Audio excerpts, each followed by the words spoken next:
하나님의 말씀을 통해 예수님께로 갈게요. 누가복음입니다. 누가복음 1장 1절에서 4절 말씀입니다. 누가복음 1장 1절에서 4절까지 말씀. 자, 네 구절인데요. 제가 한 절, 여러분이 한 절 교독합니다. 우리 중에 이루어진 사실에 대하여 처음부터 목격자와 말씀의 일꾼된 자들이 전하여 준 그대로 내력을 저술하려고 붓을 든 사람이 많은지라. 그 모든 일을 근원부터 자세히 미루어 살핀 나도 데오빌로 각하에게 차례대로 써 보내는 것이 좋은 줄 알았노니 이는 각하가 알고 있는 바를 더 확실하게 하려 함이로라. 아멘. 기도하시겠습니다. 하나님의 말씀을 메시지화하여 설교로 성도들에게 나누겠습니다. 성령 하나님 조명해 주십시오. 감화 감동해 주십시오. 에바다 눈과 귀를 열어 주십시오. 말씀 들을 때, 설교 들을 때 예수님을 바라볼 수 있는 힘을 주시옵소서. 예수 그리스도 이름으로 기도합니다. 아멘.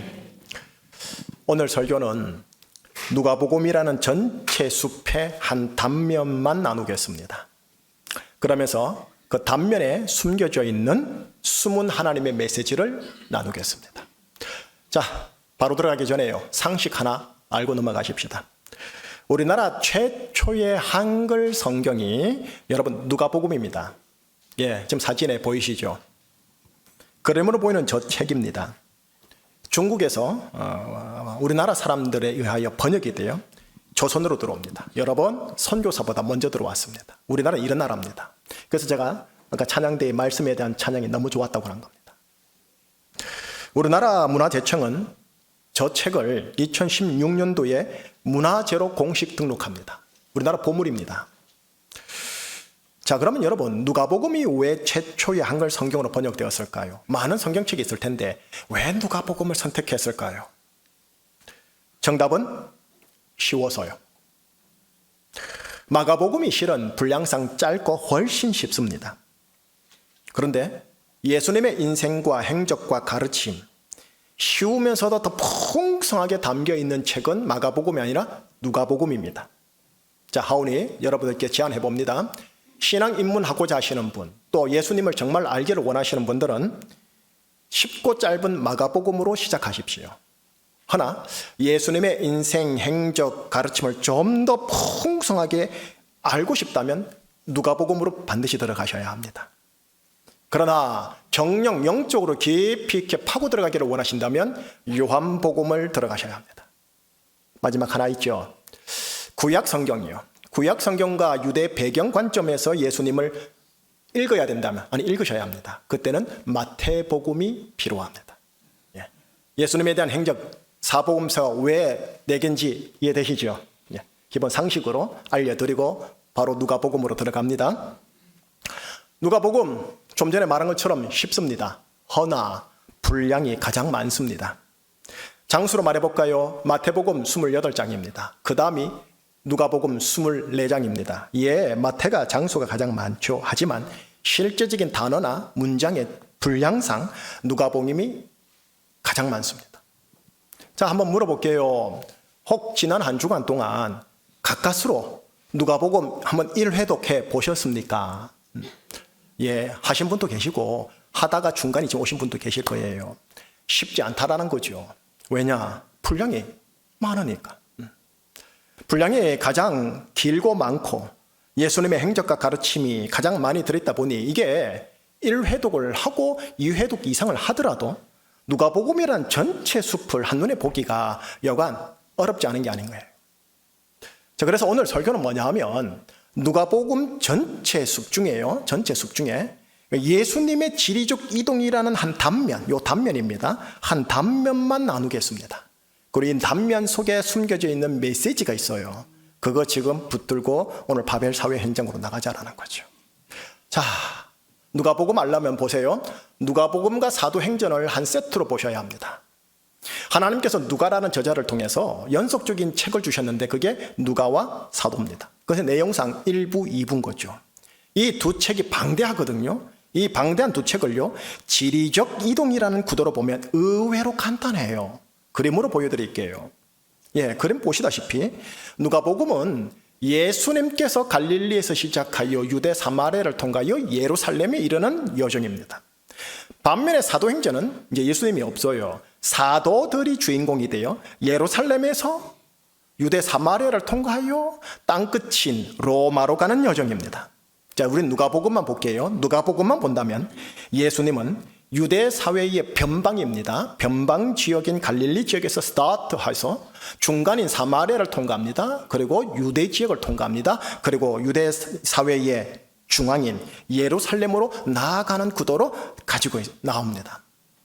이게 누가복음의 예수님의 지리적 이동 구도입니다. 그리고 이것이 이제 오늘 설교하고자 하는 예수님 누가복음의 전체적인 숲의 한 단면입니다. 자, 그러면 이제 말씀을 통해 직접 확인해 보셔야겠죠. 누가복음의 말씀 두 구절을 보여드릴게요. 먼저 자막에 보이듯이 9장 51절인데 나리테 지사님 한번 읽어주시겠습니까? 예수께서 승천하실 기약이 차감해 예루살렘을 향하여 올라가기로 굳게 결심하시고. 예, 이 말씀은 위치상 누가복음 전반부 3분의 1 위치에 있습니다. 바로 이 시점부터 해서 갈릴리에서 사역하시던 예수님께서 갈릴리를 떠나서 예루살렘으로 향하는 여정을 본격적으로 시작합니다. 참고로요, 지금 이 표현이 있죠. 이 표현은 다른 복음서에는 안 나옵니다. 누가복음에만 나옵니다. 자, 두 번째 구절 누가복음 19장 41절입니다. 역시 읽어주시겠습니까?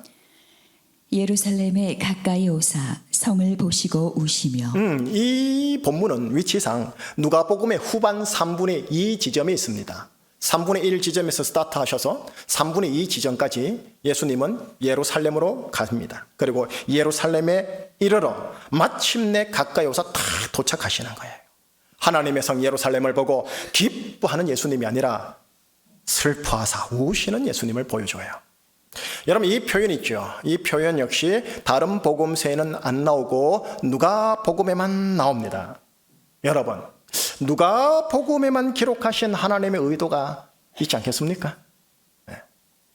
그 의도를 우리는 이제 파내야 되는 거죠.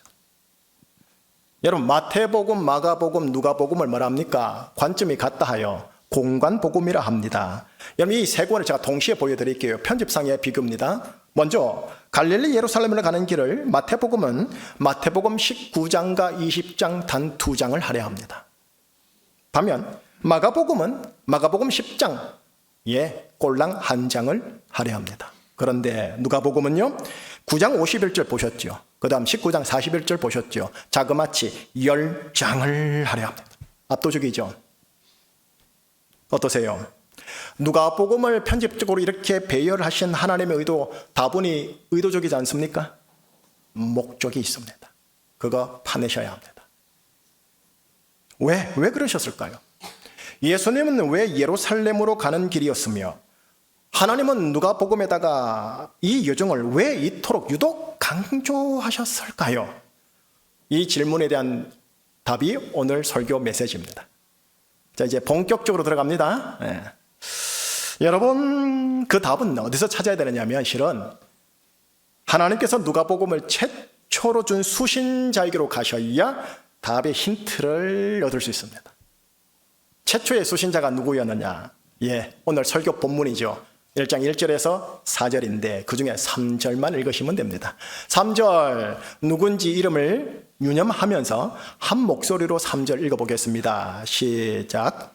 그 모든 일을 근원부터 자세히 미뤄 살핀나도 데오빌로 각하에게 차례대로 써보내는 것이 좋은 줄 알았노니. 누가복음의 최초의 수신자가 이름 뭐라고요? 데오빌로 각하. 누가복음은 이 한 사람을 위해 하나님께서 준비하신 성경입니다. 그리고 이 이후로 데오빌로 각하와 비슷한 처지에 있는 후대 그리스도인들을 위하여 준비하신 성경이 됩니다. 그러니 여러분, 이 사람을 좀 아셔야 될 거 아니겠습니까? 이 사람 소개할게요. 그는 유대인이 아닙니다. 그는 로마인입니다. 로마 제국 신분 계급 사회에서 최상위 계층의 공직자입니다. 정치적으로, 경제적으로, 문화적으로 힘과 자산과 권력을 가지고 있는 자입니다. 자, 이름 보세요. 데오빌로. 뜻이 있습니다. 데오빌로. 데오스, 필로스. 합친 겁니다. 신의 사랑을 받는 자. 라는 뜻입니다. 예수님을 알기 전에 부친해 주신 장명이 된 것이 어떻게 해요? 제우스 신을 염두에 두고 장명되었을 겁니다. 제우스의 사랑을 받아 제우스가 다스리는 로마 사회에서 잘 나가는 사람이 되거라 라는 장명일 겁니다. 그런데 그런 자가 이제 어떻게 됐어요? 제우스가 아니죠. 하나님의 아들 예수님을 알게 되었고 믿게 되었고, 그래서 예수님을 더 깊이 알아가려는 자가 되려고 하니 하나님께서 사람에게 뭘 줬다고요? 누가복음을 건넨 겁니다. 누가복음서 나의 아들 하나님의 아들 예수를 보라고. 다른 복음서보다 누가복음 분량이 더 많다고 했죠. 예수님의 인생, 행적, 이야기를 조금 더 길게, 조금 더 자세히 들여보라고. 그러면서 누가복음서 예수님이 지리적으로 유대 사회의 변방인 갈릴리 지역에서 유대 사회의 중앙인 예루살렘으로 가는 길을 세세히 보여주면서 내 아들이 왜 그렇게 가게 되었는지를 세세하게 보라 건네준 겁니다. 우리는 그걸 따라가고 있는 거예요. 여러분, 누가복음 4장에서 예수님께서 요단강에서 세례를 받아요. 그때 하늘에서 아버지 음성이 들리죠. 너는 내 사랑하는 아들이다 으다 하고요. 너는 내 사랑하는 아들이라는 표현에서 여러분 무엇이 보입니까? 데오필로가 보입니다. 신의 사랑을 받는 자 아닙니까? 이젠 제우스가 아닌 하나님의 사랑을 받는 자라는 데오빌로요. 데오빌로 각하는 누가복음 4장 요단강에서 세례를 받고 하나님 음성을 들은 예수를 보면서 알게 되어져요. 뭐냐? 그렇구나. 예수님이 참 데오빌로구나. 예수님이 참 데오빌로구나. 그러면서 동시에 예수님에게서 자신을 투영해요. 예수님에게. 나도 이젠 제우스가 아닌 하나님 사랑을 받는 자 데오빌로니 나 역시 참 데오빌로 되신 예수님이 가신 길과 행적을 쫓아가야 되는구나. 그래 5장, 6장, 7장 그래 따라가보자. 이렇게 해요. 여러분, 누가복음 속 예수님요, 참 데오빌로 되신 예수님의 길은 유대 사회의 변방 지역인 총구석 갈릴리에서 중간을 통과해서 유대 사회의 중앙인 예루살렘으로 가는 길이었다고 했죠. 그런데 실은 유대 사회의 중앙의 중앙인 예루살렘 내 성전으로 가는 길이었습니다. 자, 마찬가지로 참 데오빌로 말고 데오빌로 각하도 로마 제국 사회의 정중앙인 로마를 지향하는 길에 있었고, 로마의 중앙의 중앙인 가이사의 황제 근방의 최고위층을 지향하는 길을 가는 각하입니다. 참 데오빌로 되신 예수님과 인간 데오빌로 각하, 이 두 사람의 길을 보노라니 뭔가 유사한 패턴 보이시죠? 그런데 유사한 패턴에 이 참 데오빌로 되신 예수님이 자기랑 뭔가 달리 보이는 거예요. 그 여정을 가만히 보니까 패턴이 비슷한데 나랑 다르다. 이게 보이는데 그 두 군데를 제가 보여드리려고 하는 거예요. 자, 첫 번째입니다. 누가복음 16장 14절입니다. 나를 있으면 읽어주시겠어요? 바리새인들은 돈을 좋아하는 자들이라 이 모든 것을 듣고 비웃거늘. 여러분, 이 부분은 다른 복음서에는 없어요. 누가복음에만 등장하는 구절이에요. 그리고 갈릴리에서 예루살렘으로 가는 그 여정 안에 들어있는 단락이에요. 여러분, 바리새인들은 변방 갈릴리 지역에도 있고요, 중간에 있는 유대 지역에는 조금 더 많고요, 중앙에 있는 예루살렘에는 더더욱 많았던 경제적으로 중상위 계층의 사람들입니다. 자, 바리새인들 어떤 사람들인지 아세요? 율법의 권위를 존중하여 여호와 하나님을 경외하는 자들이었습니다. 지행합일의 삶을 살려고 노력했기에 유대 사회의 일반 백성들에게 사회적 존경을 받았습니다. 그리고 경제적으로는 중위층 혹은 그 이상의 사람들이었습니다. 어떠세요? 괜찮죠? 이 정도면 외관상 괜찮죠? 그런 그들이 오늘 본문을 통해 하나님이 호락호락하지 않아요. 영이신 하나님으로부터 한 가지 영적 지적을 받습니다. 그들은 돈을 좋아하는 자들이라. 그래서 예수님의 모든 말씀을 듣고 겉으로는 웃었겠습니까? 교양인인데 속으로 비웃거늘. 여러분, 예수님이 지금 가시는 여정의 최종 종착지인 예루살렘에는 돈을 참 좋아하는 바리새인 유형의 사람들이 정말로 많은 도시입니다. 데오빌로는 이 한 구절을 탁 대하면서 자신이 투영되었을 거예요. 자신의 모습을 보지 않았을까 싶은 거예요. 나도 실은 돈을 좋아하는데 내가 각하가 되다 보니 돈도 제법 들어오고 사람들이 좀 잘 좀 봐달라고 돈을 제법 찔러주기도 하고 그래서 이제는 나는 돈을 은근히 밝히는 체질이 되었는데 여러분 유대 사회는 율법 중심의 종교 사회이죠. 또 로마 사회는 정치 군사 문화 중심의 세속 사회죠. 종교 사회나 세속 사회나 어느 사회든 돈이라는 것을 참 좋아하고 그 돈을 지향하는 길을 가는 사회입니다. 사람들이 종교신앙적으로나 문화교양적으로 고상한 척하지만 실상 주님의 눈에는 돈을 좋아하는 사람들이라는 거죠. 문제는 뭐냐 하면 이 돈을 좋아하다 보니까 예수님의 어떤 말씀에 대해서는 비웃는다라는 겁니다. 겉으로는 아무런 내색이 없지만 속으로는 비웃는다라는 겁니다. 다르게 말해 돈의 탐심과 관련된 예수님의 말씀을 진지하게 받아들이지 않고 돈으로 인하여 자산으로 인하여 예수님의 말씀을 묘하게 무의식적으로 거부할 수 있다는 겁니다. 예수님이 이런 말씀을 바로 앞 구절에서 이렇게 하셨거든요. 유명한 구절이죠. 누가복음 16장 13절 나리대 주사님. 지파인이 두 주인을 섬길 수 없나니 너희는 하나님과 재물을 겸하여 섬길 수 없느니라.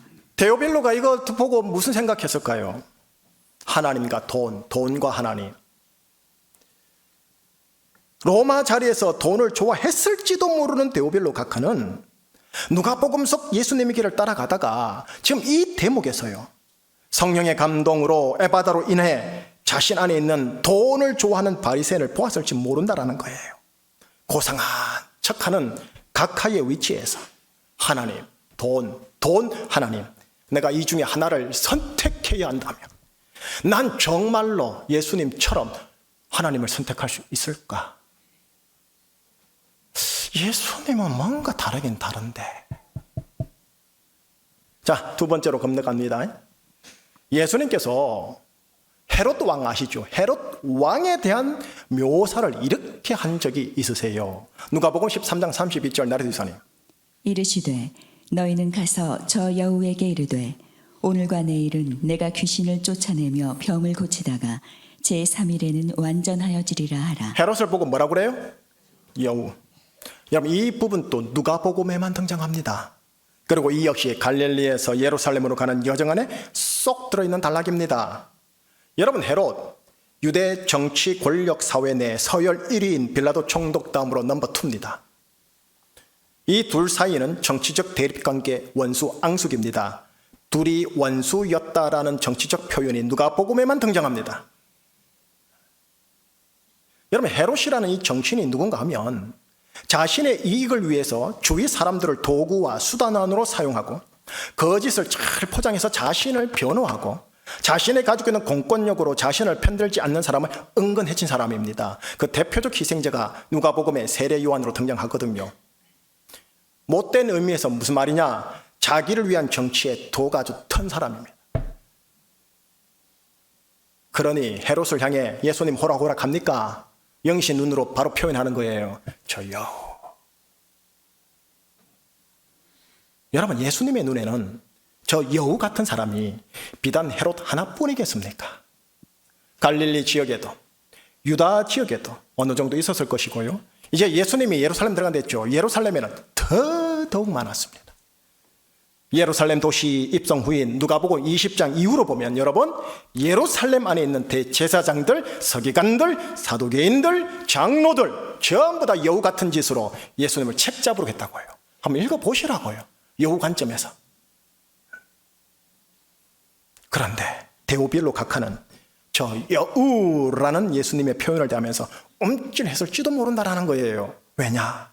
여러분 로마 사회 내에 데오빌로 각하에 있는 정치 로마 영역은 여우의 짓의 정도가 유대 사회보다 더하면 더했지 덜하진 않아요. 아니 어쩌면 데오빌로 각하도 그런 여우 짓을 함으로 각하 자리에 이르렀을지도 모르겠어요.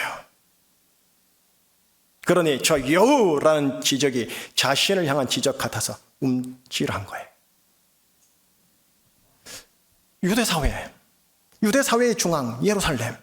여러분 예루살렘에는 돈을 좋아하는 바리새인들 같은 부류들이 잔뜩 있습니다.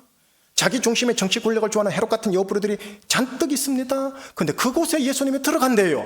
왜요? 왜? 돈과 정치 권력의 한 정점에 서서 돈, 정치, 권력을 기독교화하여 그것으로 하나님께 영광 돌리려고요? 아니에요. 돈과 정치와 권력과는 조장무관하게요. 마귀와 죄와 사망과 저주에서 나를 구원하기 위해서요.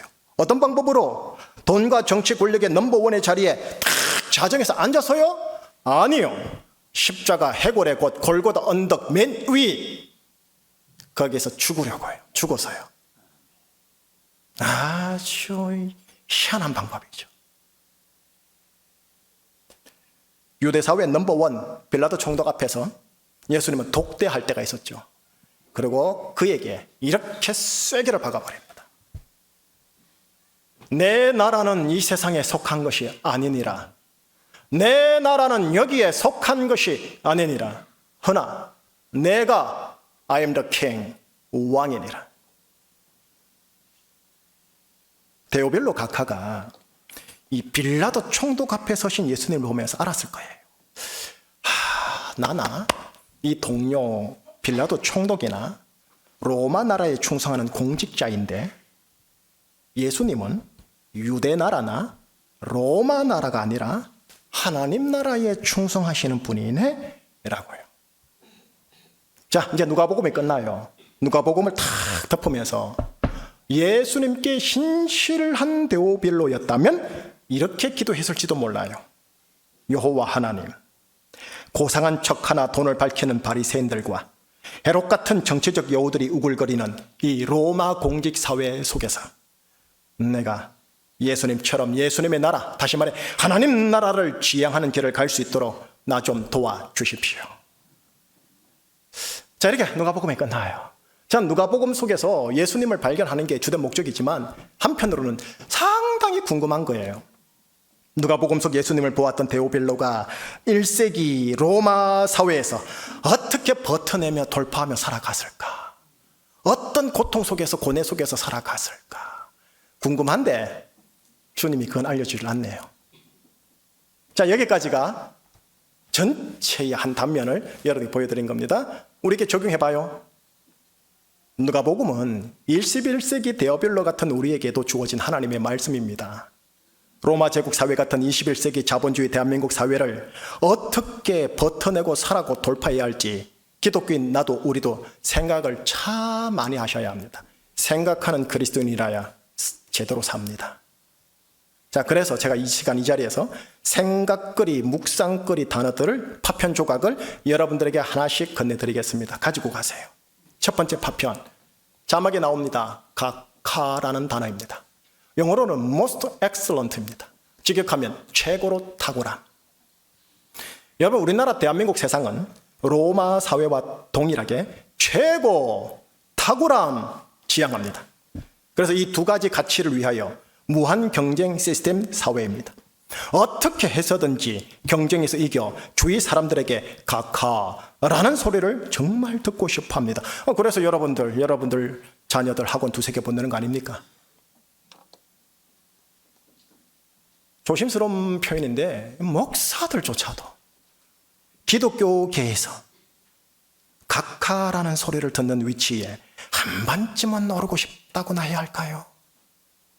성도들도 세상은 물론이거니와 이 교회 안에서 예수님의 몸이라 불리는 이 교회 안에서 어떤 교인이 되어 각하라는 소리를 듣고 싶어함이 마음 한켠에 있지는 아니한가 싶은 거예요. 반면에 우리의 주님이시죠. 절대적으로 최고이며 절대적으로 탁월하신 하나님의 독생자 예수님은 어떻게 하셨어요? 자기를 비우고 비워 이 세상에 내려오셨는데 중앙에 오셨나요? 아니요. 세상에 변방에 오셔서 갈릴리에 오셔서 어디서부터 인생 스타트 했다고요? 구유에서 인생 태어나 스타트 하셨습니다. 구유요, 그 당시 이 세상에서 가장 비천한 장소였습니다. 여러분, 구유라는 이 단어 역시 누가복음에만 등장합니다. 황금 비단 침대를 사용했을 법한 데오빌로 각하가 구유에 누워 보았을지 모르겠네요. 아니, 이 각하가 구유라는 게, 여물통이라는 게 어찌 생겼나 알라나 모르겠어요. 예. 이 단어 드립니다. 두 번째 단어입니다. 여러분들이 익숙한 단어죠. 바리새인들. 이 단어 드립니다. 외관상 유대 사회에서 교양인이었고 신앙 종교인이었고 모범 시민이었어요. 허나 하나님은 허락하지 않아요. 영이신 하나님의 눈에는 뭐가 보이느냐? 실상 돈을 좋아하는 자라. 예수님의 말씀을 속으로 비웃는 자더라. 자, 여러분, 대한민국 자본주의 바벨 사회 속에 이런 바리새인들 유형의 사람들 많지 않습니까? 자기 의에 다 갇혀 있어서, 그러나 돈은 되게 좋아하고, 그리고 죄송스럽지만 한국 교회 안에 이런 바리새의 유형의 사람들이 많지는 않을까요? 여러분, 우리 찾아보지 마십시다. 나를 보십시다. 나는 안 그래요. 우리는 안 그래요? 이 단어 하나 드리는 거예요. 세 번째 단어 파편 조각 드립니다. 헤롯 저 여우. 이 단어 드립니다. 외관상 정치 권력을 최상위 레벨을 가지고 있어요. 그러니 헤롯 앞에서는 다들 조알입니다. 다들 순응합니다. 다 이렇게 합니다. 그런데 역시 예수님은 영의 눈을 가지고 계신 분이라 뭐라 그래요? 저 여우. 여러분, 비단 헤롯만 여우겠습니까? 자신의 이익을 위해서 가족, 친구, 지인, 거래업체 사람들을 목적과 수단으로 사용하고 거짓을 잘 포장하여 자신을 변호하기도 하고 자신의 가지고 있는 힘으로 자신을 편들지 않는 사람, 그래서 그렇게 은근 왕따시키거나 해치는 모든 사람들, 헤롯 저 여우 아닙니까? 모든 상위계층 사람들, 중상층, 서민들, 청년들, 학생들, 예수님의 눈에는 다 여우입니다. 여우입니다. 나는 안 그럴까요? 우리는 안 그럴까요? 설교는 저는 안 그럴까요? 자, 마지막 파편 조각 드립니다. 예수님과 하나님 나라는 파편 조각 드릴게요. 이게 더 중요한 것 같습니다. 유대사회 넘버원이었던 빌라도 총독이라는 갑의 사람 앞에서 죄수의 신분 곧 을의 위치에 있음에도 불구하고 예수님은 기죽지 않고 소신껏 아주 당당하게 말씀하십니다. 내 나라는 로마 제국에 속한 것이 아니다. 내 나라는 대한민국과 미국에 속한 것이 아니다. 그러나 나는 이 땅에서 왕이다. 누가복음서 예수님의 길은 세상의 여러 여우들의 여러 길들이 아닌 제3의 길, 당신만의 독자적인 길, 성경용어로 하나님 나라의 길을 걸어가신 거예요.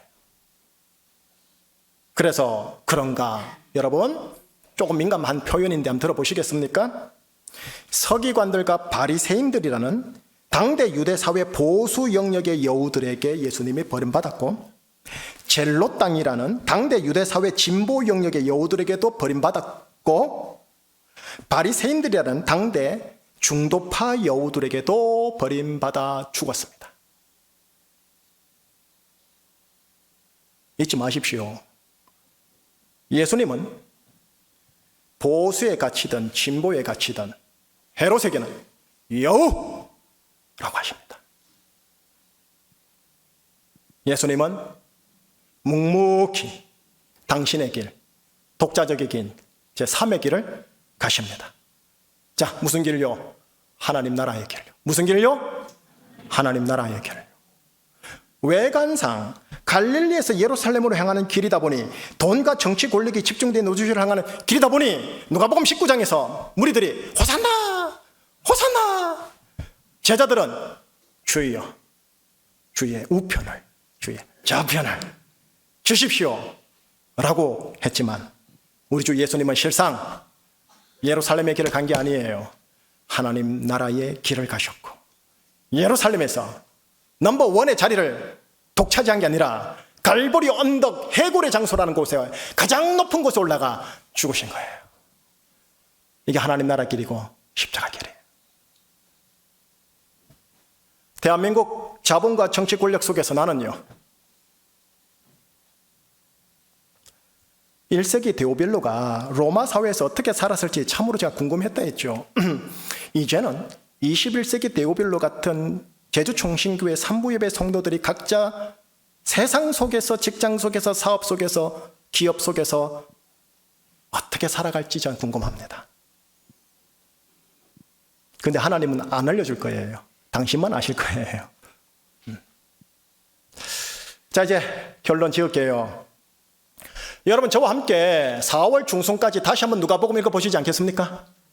또 읽고 또 읽어보시지 않겠습니까? 네. 내가 데오빌로이다 의식하면서 예수님을 따라가 보자라는 겁니다. 최고, 탁월함, 돈, 정치, 권력을 지향했던 로마 제국 사회 내 데오빌로 입장에서 누가복음 속 예수님을 따라가 보자라는 겁니다. 동시에 돈과 정치와 권력과 반대되는 단어들과 한번 사람들을 찾아보세요. 예를 들면 구유라는 단어요. 또 예를 들면 아기 예수님 탄생을 처음으로 아련한 목자요. 여러분, 목자는 당대 가장 비천한 클래스였어요. 여러분, 가히 사이에 아들이 태어나면 누가 가장 먼저 아련하러 갈까요? 여우들이,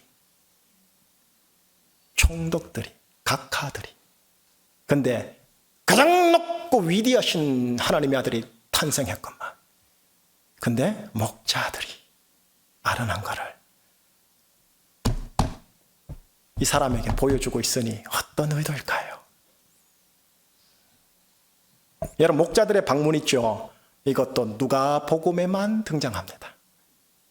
하나님은 의도적인 거예요. 데오빌로에게. 다음 주에는 누가복음이라는 숲의 또 다른 한 단면을 보여드릴게요. 갈릴리에서 예루살렘으로 가는 길 위에서 예수님은 하나님 나라의 길을 갔다고 했죠.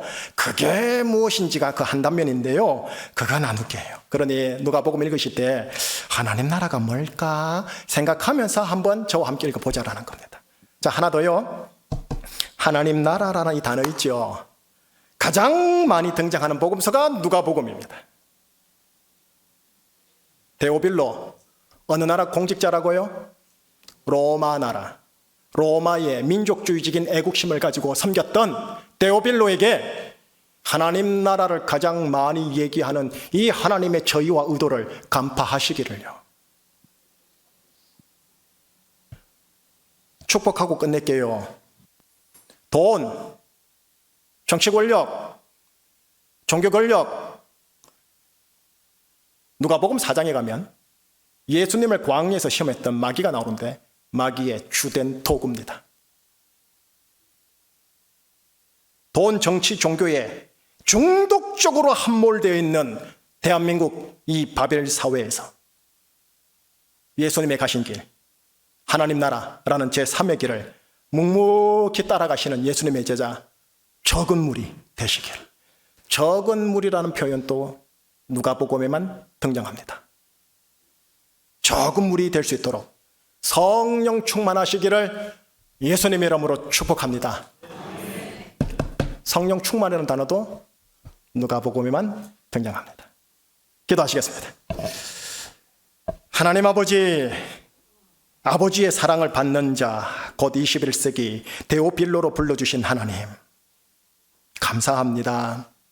하오나 마귀가 돈과 정치 권력으로 왕노릇하는 이곳 바벨 사회에서 예수님을 따른다라는 것이 최고와 탁월함이라는 각하를 지향하는 무한경쟁 시스템 사회에서 예수님을 따른다라는 것이 여간 어렵지 않음을 고백합니다. 바벨 사회의 좌로도 치우치지 않고, 바벨 사회의 우로도 치우치지 않고, 바벨 사회의 좌우 양자 중에 하나를 선택하는 길이 아닌 예수님의 선택한 제3의 길, 하나님 나라의 길을 선택하는 예수 그리스도의 제자 적은 무리이게 하여 주시옵소서. 바벨 사회에서 혹 사회적으로 을의 위치에 있을지라도 하나님 나라를 당당하게 외치고 보여준 예수님처럼 그런 모습을 보여주는 그리스도인이 될 수 있도록 우리 모두에게 오 하나님 성령의 충만함, 다시 말해 생수의 강의 충만한 흐름을 허락하여 주시옵소서. 예수 그리스도 이름으로 기도합니다. 아멘. 찬송가로 좀 하려고요. 찬송이지만 여러분의 고백되기를 바라서 또 저의 고백이기를 바라서 94장 주 예수보다도 귀한 것은 없네 찬양하겠습니다.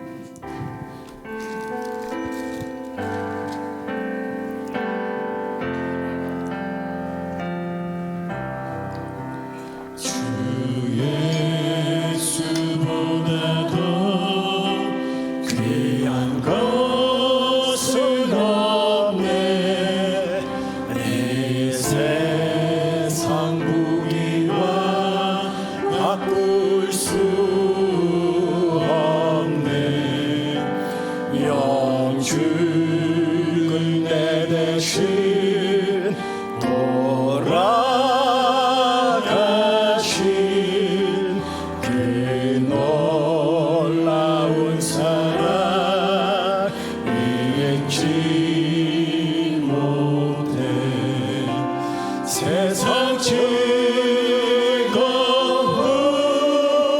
다 버리고 세상 자랑 다 버렸네. 주 예수보다 더 귀한 것은 없네. 예수밖에는 없네. 주 예수보다 더 귀한 것은 없네. 이 세상 명예와 바꿀 수 없네. 이전에 즐기던 세상 위로 주 사랑하는 맘 우리 3절로 돌아갑니다. 주 예수보다 귀한 것 없네. 예수보다 더 귀한 것은 없네. 이 세상 행복과 바꿀 수 없네. 유혹과 핍박이 몰려와도 주 섬기는 내 맘 변치 않아. 세상 즐거움 다 버리고 세상 자랑 다 버렸네.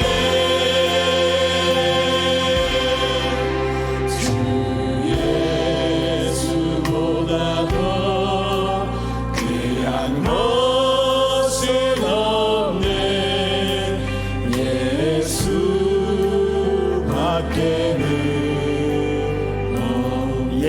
예수밖에는 없네.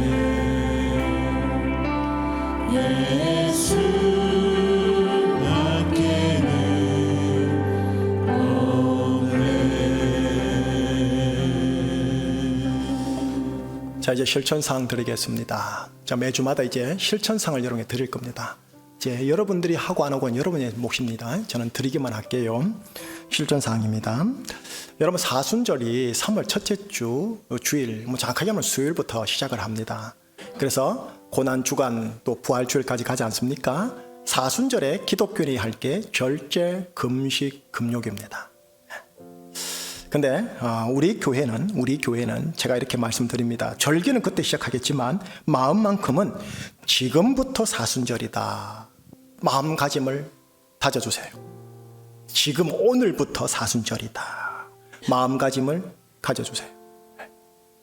그러면 절제, 금식, 금욕 오늘부터 우리 하십시다. 어떤 절제, 금식, 금욕을 할까요? 자, 제가 실천사항 이제 드립니다. 대한민국 유튜브 시청 극단적 절제 금욕하기. 너무 과식하셔요, 우리 교우들. 정치 관련 유튜브, 주식 및 부동산 관련 유튜브, 예능 및 문화 관련 유튜브, 그 외의 기타 유튜브, 저와 함께 극단적 절제하십시다. 좀 빼야겠어요. 너무 많이 봐요. 대신에 뭐 할 거냐, 그 시간에 제3의 길을 가십시다. 제3의 길, 누가복음으로 시청하십시다. 누가복음 속 예수님 최대한 많이 보게 하십시다. 여러분, 일독 못하신 분들 가운데 죄송스럽지만 지난 한 주간 동안 유튜브 안 보고 그 시간만큼만 누가복음에 투입했다면 넉넉하게 일독했을걸요. 여러분들 삶이 뭘 반증하느냐 하면 나는 세상이 좋아 라는 거를 반증하시는 거예요. 오늘 예배 끝나고 가자마자 또 유튜브 볼 거 아닙니까? 저와 함께 부활주일까지 누가복음 속 예수님께 내 눈을 들이십시다. 한 달 반 동안 안 봐도 우리 안 죽어요. 대한민국 주식당 안 꺼져요. 대한민국 정치 하나님이 인도하셔요. 소수의 적은 무리 제주 충신교회 교우들이요, 예수님 따라가십시다. 제3의 길 따라가십시다. 따라가시면서 대한민국의 주식을 해석하세요. 부동산을 해석하세요. 좌와 우를 해석하십시오. 관점과 중심은 하나님 나라 예수님이십니다. 중심으로 나머지를 해석하세요. 참고입니다. 청년부는 누가복음을 필사한대요. 청년부도 누가복음을 가지고 설교를 하거든. 그리고 아동부는 사복음서 속에 예수님을 발췌를 해가지고 필사 들어간답니다. 그래서 저는 다음 주부터 계속 실천상을 드릴 거예요.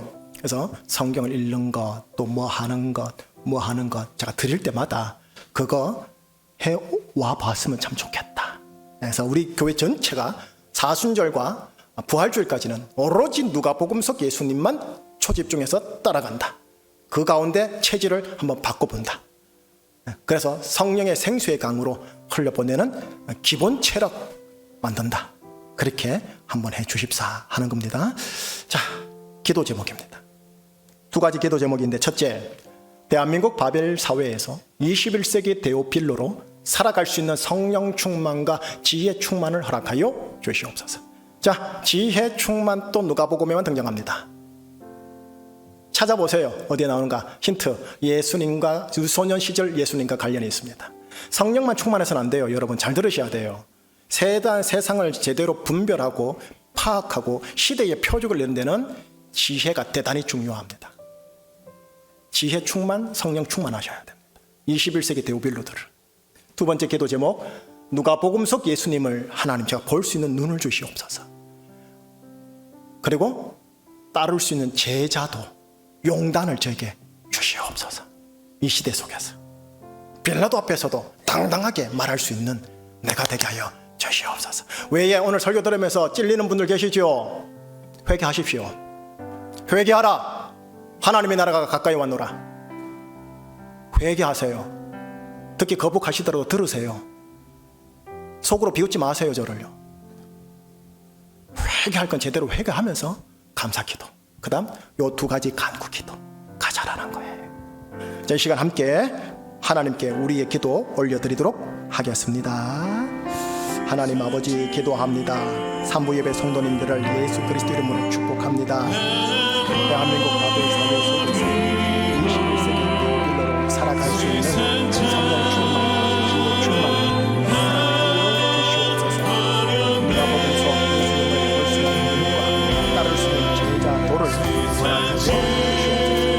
누가복음 속 예수님을 볼 수 있는 눈과 따를 수 있는 제자 도를 허락하여 주시옵소서. 대한민국 바벨 사회 속에서 21세기 데오빌로로 살아갈 수 있는 성령의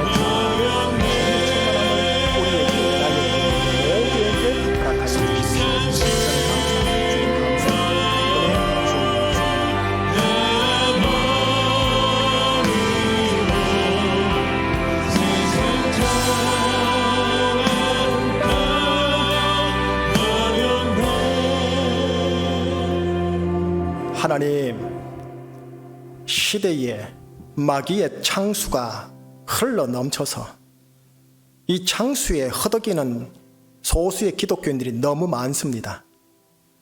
창수가 아닌 생수가 절대적으로 필요합니다. 이 땅에 사람들과 가치가 다른 제3의 길, 하늘의 길, 영생의 길, 하나님 나라의 길을 갈 수 있도록 저와 우리 산부예배 모든 성도님들 다 붙들어 주시옵소서. 21세기 데오빌로로 부름받았는데 성령 충만, 지혜 충만하지 않고서는 안 됩니다. 성령 충만, 지혜 충만한 예수님을 누가복음을 통해 들여다보겠습니다. 시청하겠습니다. 볼 수 있는 눈과 그분을 따를 수 있는 제자도의 용단을 나에게, 우리에게 허락하여 주시옵소서. 우리 주 예수 그리스도 이름으로 감사하며 기도합니다. 아멘.